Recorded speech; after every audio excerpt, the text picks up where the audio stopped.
ce troisième dimanche du temps du Carême. Bienvenue à vous de Mittesheim, de Merxwiller et de bien plus loin de la France en ce jour. Notre secours est dans le nom du Seigneur qui a fait les cieux et la terre, alors que le Seigneur qui est Père, Fils et Saint-Esprit demeure en vous, qu'il vous pénètre de son esprit et qu'il vous habite en cet instant. Amen. Voici la parole qui nous accompagne en ce temps de dimanche et pour toute la semaine qui s'ouvre à nous. C'est tiré de l'évangile de Luc au chapitre 9. Quiconque met la main à la charrue et regarde en arrière, celui-là n'est pas fait pour le royaume de Dieu. Je peux déjà vous dire que c'est là-dessus qu'on va méditer ce dimanche, tout un programme. Ce dimanche particulier porte le nom d'Oculi. Cela nous redit dans notre tradition de l'Église et nous rappelle un psaume, celui que nous prierons tout à l'heure. J'ai les yeux constamment tournés vers le Seigneur, dit-il, il tirera mes pieds du filet. En Jésus-Christ, avec compassion, Dieu tourne son regard vers chacune et chacun de nous. Et il déclare à chacun, tu as du prix à mes yeux, tu as de la valeur et je t'aime. Et parce que le Seigneur nous aime et parce que nous voulons entrer en culte, et parce que, oui, nous avons réintroduit les chants d'assemblée depuis quelques semaines, eh bien, pour ce jour, nous allons ensemble simplement chanter cet amour auquel Dieu nous destine, afin aussi d'entrer en culte et de nous préparer à accueillir au baptême le petit Ismaël aujourd'hui. Seigneur, tu cherches tes enfants, car tu es l'amour. Il y a 2 strophes. Et puis chez nous, on aime bien se lever pour chanter, parce que ça nous dit que nous sommes fiers et heureux de nous retrouver en la présence du Seigneur. Alors je vous invite à vous lever pour ce chant.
Paroissiale rassemblée ici, nous avons la joie d'accueillir parmi nous Ismaël.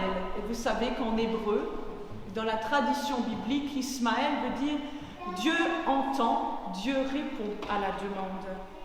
Voici donc Ismaël qui est parmi nous, il est tout en beauté, il a son petit costume pour aujourd'hui. Nous nous sommes rencontrés avec ses parents, Jessica et Jean-Paul, qui habitent Merxwiller. Ses parents ont demandé pour lui le signe du baptême. Et nous sommes invités, en tant que communauté chrétienne rassemblée, à être témoins de son baptême et de nous souvenir de notre baptême également, que nous avons peut-être pour beaucoup d'entre nous déjà confirmé. En parole et en acte, le signe du baptême est important et les évangiles nous le rapportent qu'un jour on amena à Jésus des petits-enfants afin qu'il les bénisse. Mais les disciples autour de Jésus ont repris les enfants qui les amenaient. Alors voyant cela, Jésus a été indigné et il a dit « Mais laissez venir à moi les petits-enfants et ne les empêchez pas, car le royaume de Dieu est pour ceux qui leur ressemblent. Je vous le dis en vérité, quiconque ne recevra pas le royaume de Dieu comme un petit enfant n'y entrera pas. » Puis Jésus prit les enfants dans ses bras, les bénit en leur imposant les mains. Aujourd'hui encore, Jésus appelle et bénit les enfants. C'est pourquoi l'Église offre à tous le baptême, fidèle à l'ordre de Jésus-Christ, lorsqu'il a dit à ses disciples avant son ascension « Tout pouvoir m'a été donné dans le ciel et sur la terre. Allez donc de toutes les nations, faites des disciples. En les baptisant au nom du Père, du Fils et du Saint-Esprit, apprenez-leur à garder tout ce que je vous ai prescrit, et moi, je suis avec vous tous les jours jusqu'à la fin des temps. » Le baptême, ce n'est pas simplement un truc humain. Ça ne vient pas de nous. Ce n'est pas une initiative humaine, car ça vient de Dieu, et c'est Dieu qui nous l'offre de le célébrer. Il a lieu en sa présence, et c'est pour cela que nous sommes tous rassemblés, pour nous lier à lui et les uns avec les autres. Ismaël va être baptisé dans quelques instants déjà au nom du Père, car il y a tant de temps et de siècles, jadis Dieu a fait alliance avec un grand peuple, son peuple. Aujourd'hui, il fait alliance avec Ismaël pour le libérer durant toute sa vie de toute forme de peur, de toute forme d'entrave et d'esclavage. Il fait alliance avec lui et il va aussi être baptisé au nom du Fils.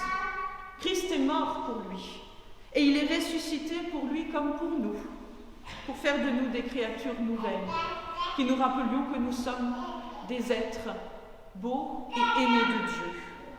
Ismaël, tu vas être baptisé dans quelques instants au nom du Saint-Esprit, car le Saint-Esprit fait jaillir en tout homme, en toute femme, une vie nouvelle, pour que le doute fasse place en toi avec de la foi, cette graine qui va grandir tout au long de ta vie, pour que la peur soit vaincue par l'espérance et que l'amour chasse l'égoïsme.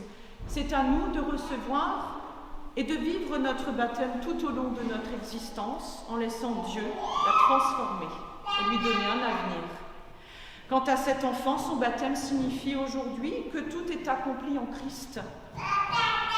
Avant que tu le saches, oui, Ismaël, Dieu t'a aimé. Il t'a aimé le premier.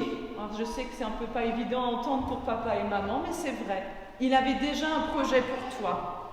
Nous aurons tous à faire savoir à Ismaël que la famille est plus grande aujourd'hui encore qu'hier. Sa famille va s'agrandir avec celle de l'Église, par nos paroles et par nos actes. Nous aurons aussi à prier le Seigneur qu'il le conduise dans la foi chrétienne. J'invite les parrains marraines à venir me rejoindre, ainsi que les parents ici devant. Les parents, je vous propose d'aller ici sur le côté des marches et les parrains marraines de venir devant pour les engagements.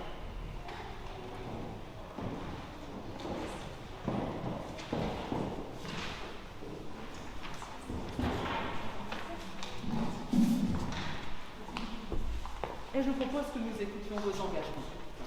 Oh, vous pouvez vous rapprocher, vous n'allez pas la laisser seule quand même. Venez. Laissez libère. Vous pouvez vous rapprocher avec nous. Venez. Voilà.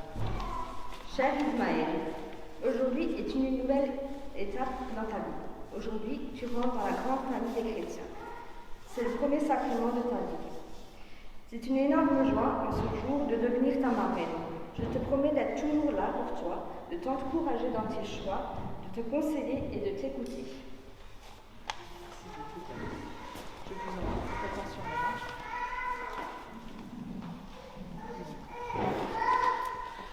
Alors, je n'ai pas préparé un discours parce que je veux vraiment dire ce qui me vient du cœur. Mon bébé Ismaël, je me sens très privilégiée d'être ta marraine en ce jour. Et à mon humble niveau, je promets de toujours t'assister autant que je pourrai. Tes parents peuvent toujours compter sur moi. Pour moi, c'est une responsabilité assez spirituelle déjà dans un premier temps, donc je te promets de t'accompagner dans la voie du Seigneur, et aussi une responsabilité sociale. Alors, je souhaite que le Seigneur puisse t'accepter et qu'on puisse faire un chemin spirituel ensemble.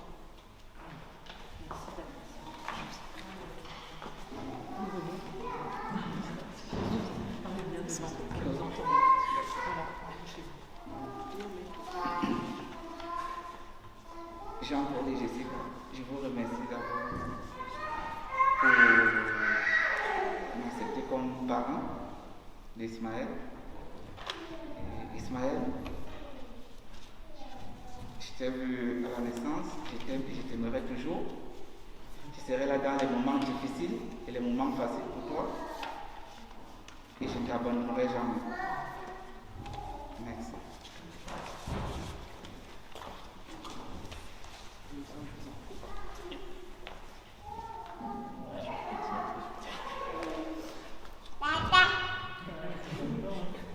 Du coup, je ne savais pas trop quoi écrire. Je ne savais pas trop quoi écrire, donc j'ai des promesses et j'ai des souhaits. Alors déjà, je promets à toi, Ismaël, alors de faire mon possible pour t'aider à grandir et t'épanouir sur le chemin de vie que tu auras choisi de suivre. Et ensuite, d'être une oreille attentive et présente quand tes parents ne peuvent juste pas comprendre. À Jessica et JP, à vous, je vous promets de vous offrir mon soutien en cas de besoin, en mettant les choses les plus précieuses que j'ai, mon temps et mon énergie, à votre disposition.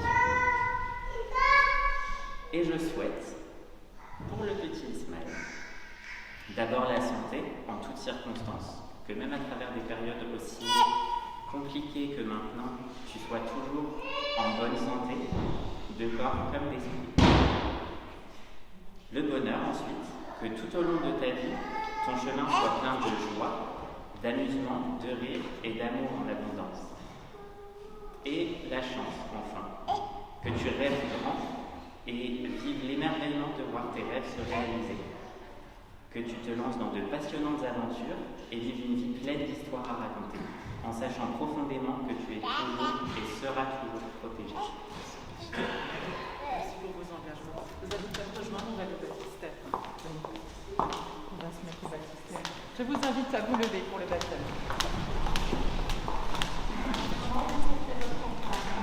Ça m'arrête. C'est calme. Serge, c'est vous qui allez avoir ce job. Serge, merci. C'est pas grave. Venez là,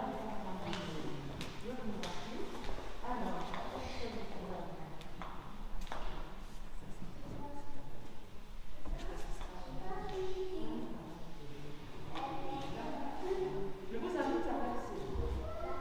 Allez-y, versez-le dans le baptistère. Allez-y, versez-le. Nous nous souvenons que l'eau du baptême, cette même eau, c'est celle qui coule au robinet pour dire que Dieu, simplement, est là tous les jours de notre vie, dans notre quotidien. Cette même eau avec laquelle nous allons arroser les plantes aujourd'hui et dans les temps à venir pour des bonnes récoltes, car enfant de Dieu veut aussi dire enfant qui grandit dans la vie et dans la foi. Cette eau, c'est la même avec laquelle nous lavons, pour dire que le Seigneur nous lave également de tout péché, qu'il nous accorde de la vie éternelle. Cette même eau avec laquelle aussi nous nous hydratons. Sans eau, nous ne pouvons pas vivre. L'eau, c'est la vie. Dieu est notre vie à tous.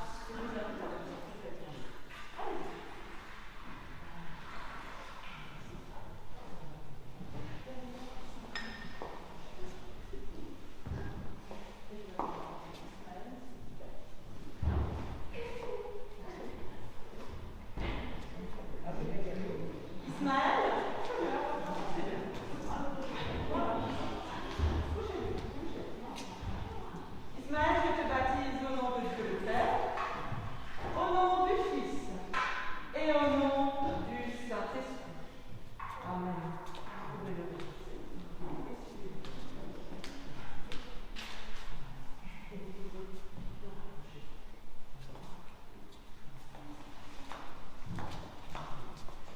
Ismaël, Dieu te dit, je t'aime. Je t'appelle par ton nom, Ismaël. Aujourd'hui, tu es mon fils bien-aimé. N'aie pas peur et ne crains pas, car moi je t'ai racheté. Je suis l'Éternel, ton Dieu. Je suis avec toi tous les jours de ta vie. Et je t'aime d'un amour éternel. Au nom du Père, du Fils et du Saint-Esprit. Amen. Je vais mettre devant moi.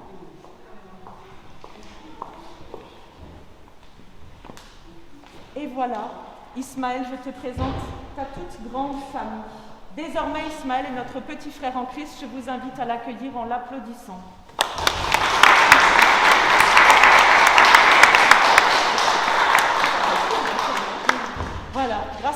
maintenant, on peut s'asseoir tranquillement et avec son parrain, on va allumer la bougie tranquillement. Hein? Venez avec moi. Je vous invite à allumer sa bougie de baptême au cierge de Pâques. Cette lumière qui s'allume ne s'éteindra jamais aux yeux de Dieu, car même si la mèche vacille, comme dans notre vie, le Seigneur reste présent du début jusqu'à la fin et ce jusqu'en éternité. Qu'il en soit ainsi. Vous pouvez la reposer ici, soigneusement. Voilà. Et voici le petit souvenir. C'est son souvenir de baptême, avant que tu aies un souvenir de confirmation. Je recrute déjà.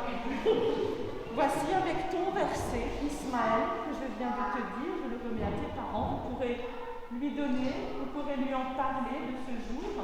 Voilà, et vous pourrez le mettre dans sa chambre avec sa bougie et les engagements de ses parents, marraines. Quant à nous, nous allons maintenant entendre les parents qui ont peut-être envie de nous dire quelques mots maintenant. On va juste les écouter quelques instants. Venez avec moi, Jean-Paul et Jessica.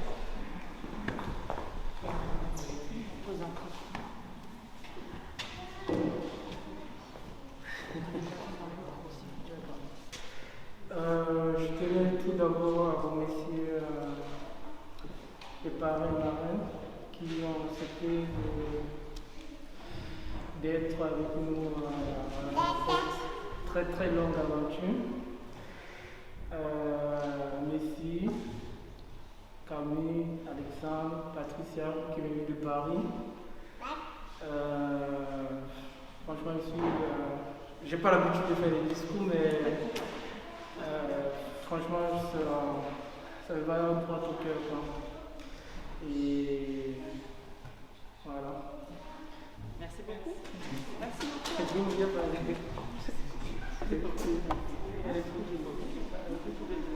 On va signer ensemble le registre. Pendant que nous signons ensemble le registre, nous vous proposons d'écouter simplement un petit temps d'interlude. Mais nous signons le registre ensemble.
Notre temps de culte se poursuit ensemble avec ce psaume dont vous avez déjà entendu un extrait il y a quelques instants dans le baptême.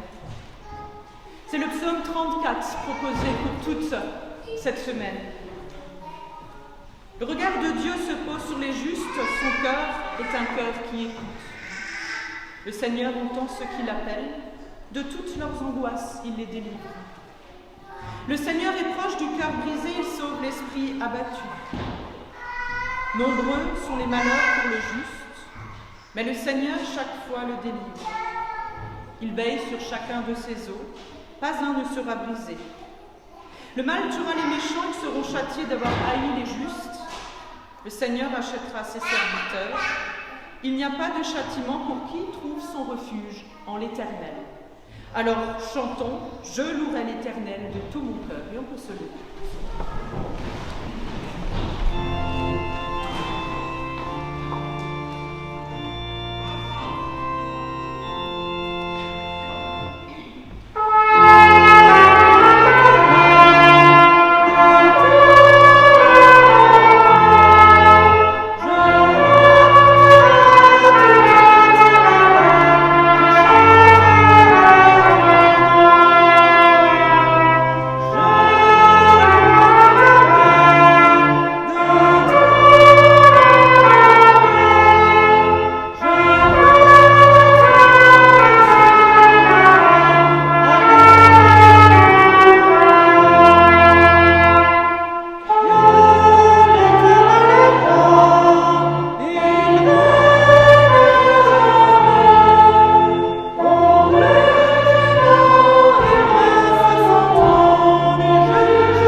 de temps.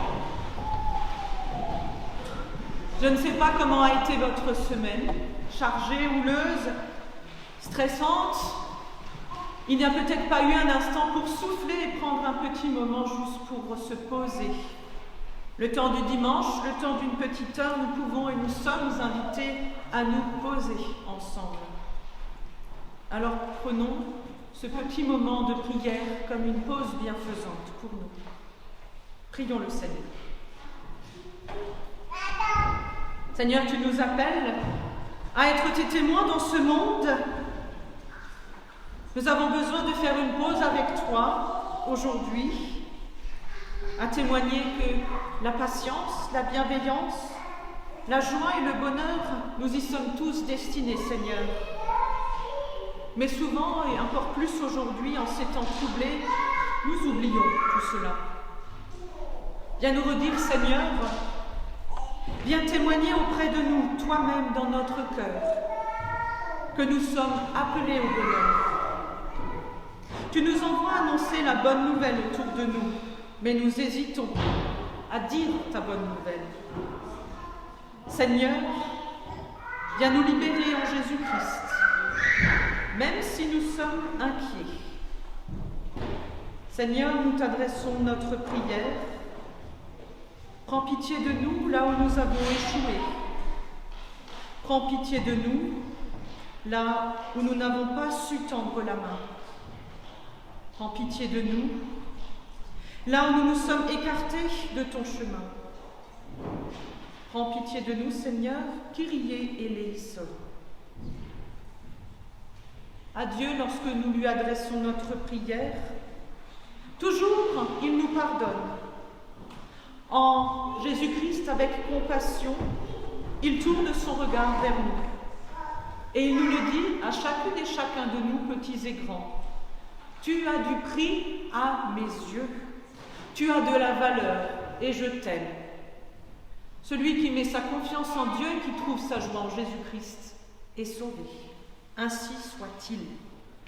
Quand les montagnes s'éloigneraient, quand les collines chancelleraient, mon amour pour toi ne s'éloignera pas. Nous chantons et nous restons assis.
J'ai pas fait exprès. J'ai comme toujours, en ce temps de carême, choisi les plus corsés pour nous, pour comprendre ce que nous allons entendre, pour faire nôtre ces mots, qu'ils aient du sens dans notre vie. Prions le Seigneur. Seigneur Jésus-Christ, tu nous appelles à te suivre sur le chemin de la foi. Libère-nous de nos vieilles habitudes, afin qu'à ta suite nous trouvions la vraie vie. Seigneur, que ces mots fassent sens dans notre âme, qu'ils nourrissent notre foi. Oui, Seigneur, nous te demandons cela, toi qui vis, qui règnes avec le Père et le Saint-Esprit, un seul Dieu pour les siècles des siècles. Amen. Et je vous propose justement la première lecture, quelques versets tirés de la lettre de Paul aux Éphésiens. Toujours un peu particulier, Paul, vous le savez. Et dans ce 5e chapitre, les tout premiers versets, nous sommes invités, nous dit Paul, à vivre dans la lumière. Puisque vous êtes les enfants que Dieu aime, efforcez-vous d'être comme lui. Que votre façon de vivre soit inspirée par l'amour, à l'exemple du Christ qui nous a aimés, lui qui nous a donné sa vie pour nous tous, comme une offrande et un sacrifice dont l'agréable odeur plaît à Dieu. Vous étiez autrefois dans l'obscurité, mais maintenant par votre union avec le Seigneur, oui, vous êtes dans la lumière. Par conséquent, conduisez-vous comme des êtres qui dépendent de la lumière. Car la lumière produit toutes sortes de bonté, de droiture et de vérité. Et dans l'évangile de ce jour, ce dimanche, c'est chez Luc, au chapitre 9. Les tout derniers versets. Quelques versets, franchement, qui déchirent. Pour tous ceux qui veulent suivre Jésus. Et c'est lui-même d'ailleurs qui est en route, il est en chemin avec ses disciples. Ils étaient en chemin lorsqu'un homme dit alors à Jésus, « Je te suivrai partout où tu iras. » Jésus lui dit, « Les renards ont des terriers et les oiseaux ont des nids. Mais le Fils de l'homme, lui, n'a pas un endroit où il puisse se coucher et se reposer. » Il dit à un autre homme, « Suis-moi. » Mais l'homme dit, « Maître, permets-moi d'abord d'aller enterrer mon père. » Jésus lui répondit, « Laisse les morts enterrer les morts, et toi va annoncer le royaume de Dieu. » Un autre homme encore dit, « Je te suivrai, maître, mais permets-moi d'abord d'aller dire adieu à ma famille. » Jésus lui déclara, « Celui qui se met à labourer puis regarde en arrière n'est d'aucune utilité pour le royaume de Dieu. Ainsi soit-il. » C'est toi, Seigneur, qui nous unis pour chanter ton amour. Dans la foi, nous pouvons nous retrouver. Je vous invite à chanter en tournant la feuille le cantique avec les 3 strophes. On peut se lever pour ce chant. Thank you.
peut-être un petit peu motivé pour suivre Dieu.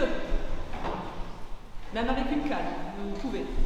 Je ne sais pas si vous seriez motivé. Qui aurait envie de suivre Dieu maintenant qu'on s'est un peu dynamisé?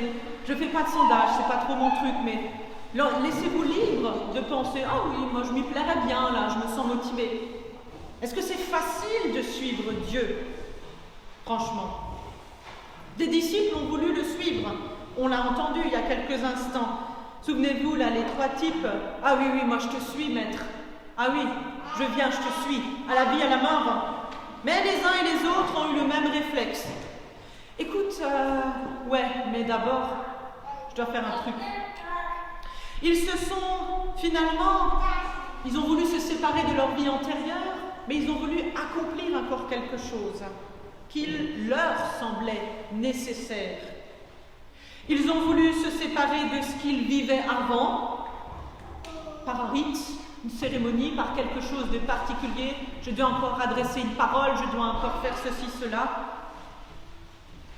Je dois malheureusement vous dire qu'en fait, ces 3 bons hommes n'étaient pas libres d'eux-mêmes.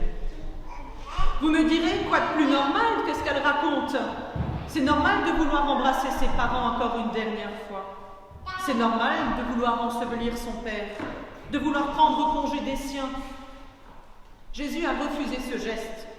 Ça paraît complètement idiot. Il est fou, ce type. Au-delà de ces rituels de vie sociale que nous connaissons bien, et même des rituels psychologiques, il y a certainement plus à comprendre et à entendre aujourd'hui. En quoi donc une soumission à ces règles, à ces coutumes, serait une entrave à notre liberté? Serait-elle un esclavage, en fait? Sommes-nous vraiment libres? Ou devons-nous dépendre de tellement de codes et de coutumes? Traditionnellement, la liberté, c'est le contraire de l'esclavage. Jusqu'à là, on est d'accord. L'homme libre, la femme libre, c'est la personne qui décide elle-même de son destin, de sa destinée, de son chemin.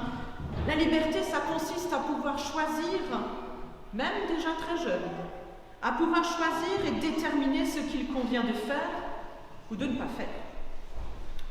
Ça, c'est le pouvoir d'agir de chacun de nous. C'est pouvoir choisir seul en fin de compte. Pour qu'il puisse y avoir une bonne dose de liberté en nous, autour de nous, dans notre environnement social, dans nos familles, il doit y avoir du coup une possibilité de choix. Existe-t-il plusieurs alternatives dans nos vies, dans nos chemins de vie? Car quand il n'y a jamais de choix possible, on le sait, il ne peut pas y avoir de liberté. Et quand il y a choix, il y a critères de choix. J'espère que je ne vous ai pas déjà perdu, mais nous protestants, nous aimons choisir et nous avons toujours fait des choix douloureux. Pour pouvoir choisir de faire une chose plutôt qu'une autre, c'est déjà bien mieux, non? Plutôt que de ne rien faire du tout et d'attendre que ça se passe.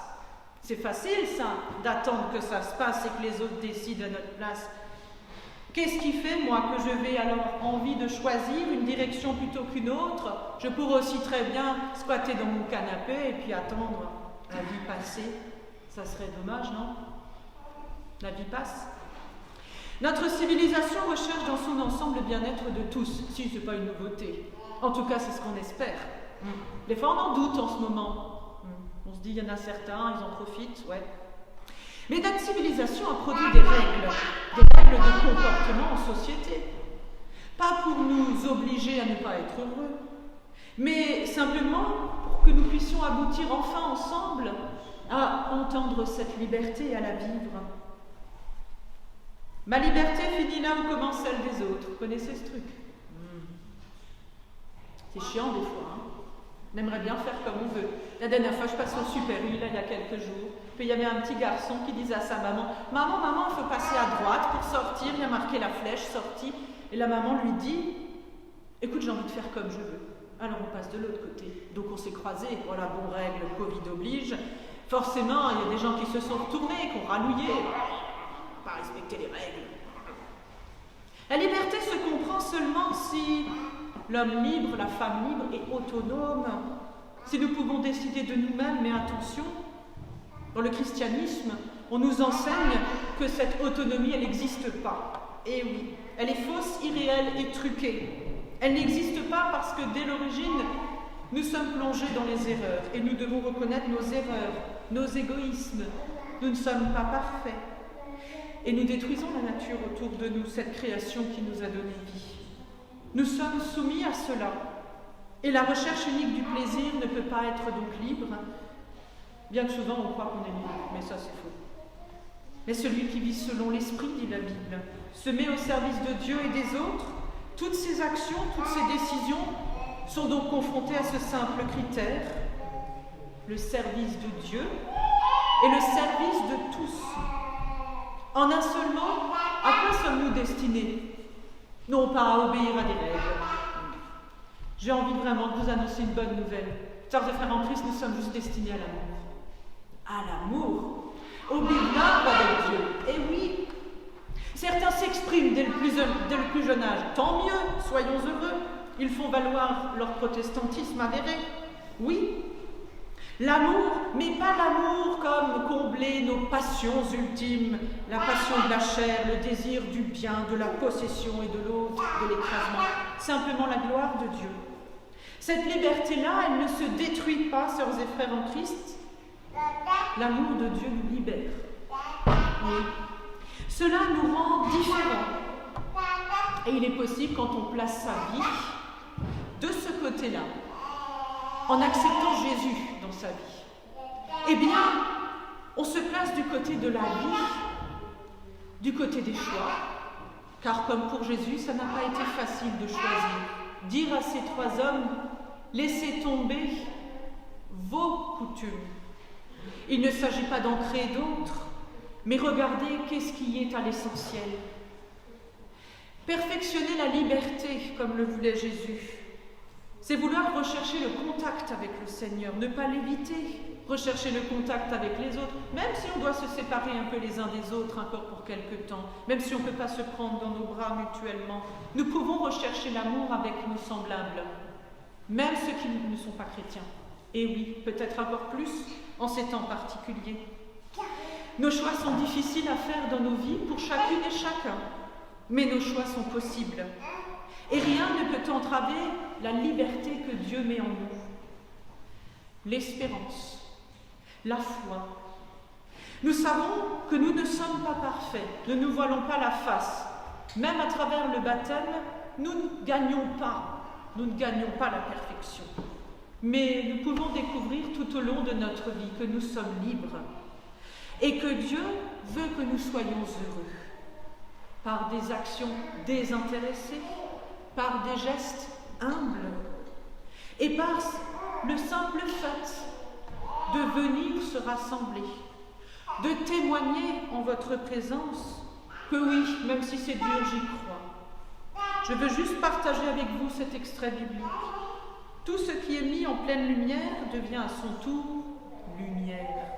C'est pourquoi il est dit « Réveille-toi, toi qui dors, relève-toi d'entre les morts et le Christ t'éclairera. » Cette parole issue de la lettre aux Éphésiens également était une parole chantée probablement au baptême, nous dit la tradition. Ici, l'auteur nous appelle à imiter le Christ simplement, dans toutes les dimensions de la vie, et nous l'avons vécu à travers le baptême d'Ismaël aujourd'hui. Le baptême nous donne à chacune et chacun la possibilité d'accéder à une nouvelle vie offerte par Dieu, une nouvelle carte d'identité, celle d'enfant de Dieu.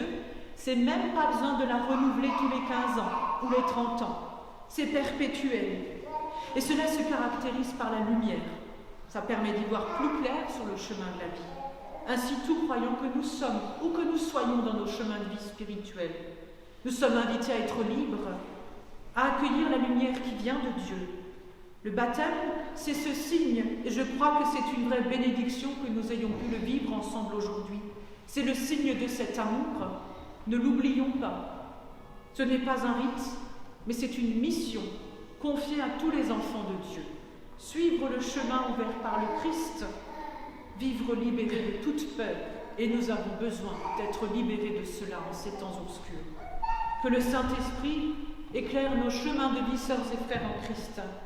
Que le Saint-Esprit vienne nous gagner tous dans notre cœur et nous guérir. Amen.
lever pour cette prière.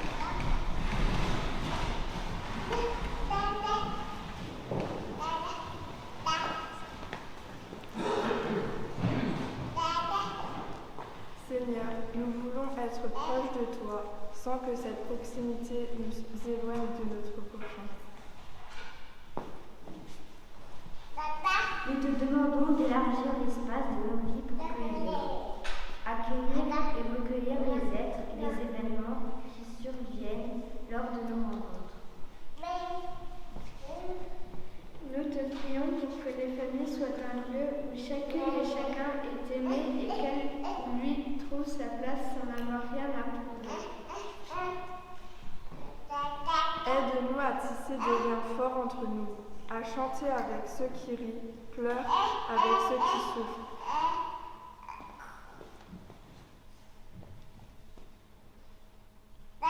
Et pourtant, certains de nos liens sont fragiles, ils ne tiennent qu'à un fil, le risque de céder. Donne-nous, Seigneur, de songer avec ceux qui rêvent, d'agir avec ceux qui transforment, de marcher avec ceux qui se lèvent, d'aider ceux qui n'en peuvent plus. Aide-nous à constituer des liens solides et vrais autour de nous. Donne-nous de camper avec eux qui font halte, de regarder avec ceux qui montrent, d'échanger et d'écouter ceux qui nous parlent. Aide-nous à nous sortir de notre fil d'actualité virtuelle et d'entrer dans un fil d'amour, de compassion et de solidarité. Nous te demandons, Seigneur, de nous donner un cœur et un esprit nouveau, un cœur et un esprit large. Nous te réunissons tous les humains de l'Afrique, de l'Asie, de l'Europe, de l'Amérique, de tous les temps, de tous les cieux. Qu'ils cultivent ensemble sur tous les continents des chemins de développement, des champs de prière et des fruits de paix.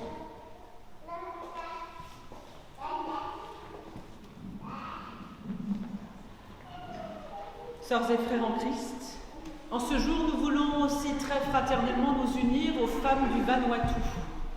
Cette année, pour la journée mondiale de prière des femmes, comme chaque année, vous le savez, nous supportons dans la prière, mais également aussi par notre offrande, des femmes dans le monde. Et cette année, ce sont les femmes du Vanuatu.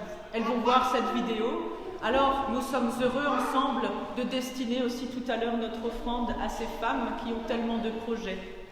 En union de prière avec elles et avec tous les chrétiens dans le monde, nous voulons dire la prière de tous les enfants de Dieu. Notre Père qui es aux cieux, que ton nom soit sanctifié, que ton règne vienne, que ta volonté soit faite sur la terre comme au ciel. Donne-nous aujourd'hui notre pain de ce jour. Pardonne-nous nos offenses, comme nous pardonnons aussi à ceux qui nous ont offensés. Et ne nous laisse pas entrer en tentation, mais délivre-nous du mal, car c'est à toi qu'appartiennent le règne, la puissance et la gloire, pour les siècles des siècles. Amen. Sœurs et frères en Christ, c'est le moment maintenant de chanter, car c'est déjà le temps de la fin du culte, mais le temps de la belle journée qui vous attend ensemble, en famille, mais également peut-être simplement en amitié. Nous voulons chanter la grâce de Dieu avant de recevoir la bénédiction. Chantons ensemble les 3 strophes.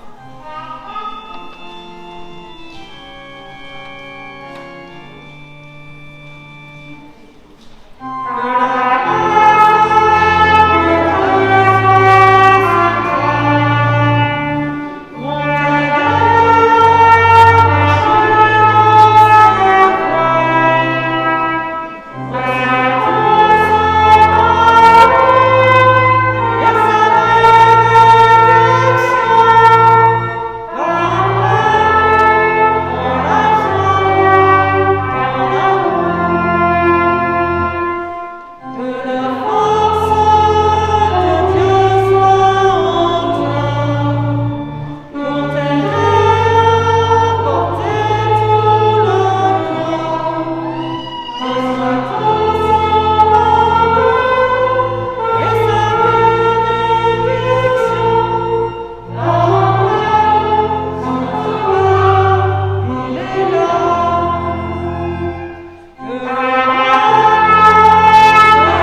le Seigneur est avec toi, qu'il soit au-dessus de toi, qu'il te traverse et que le Saint-Esprit t'accompagne, lui qui est Père, Fils et Esprit Saint. Il est avec toi et il t'aime d'un amour éternel. Sois béni. Amen. Bon dimanche à vous.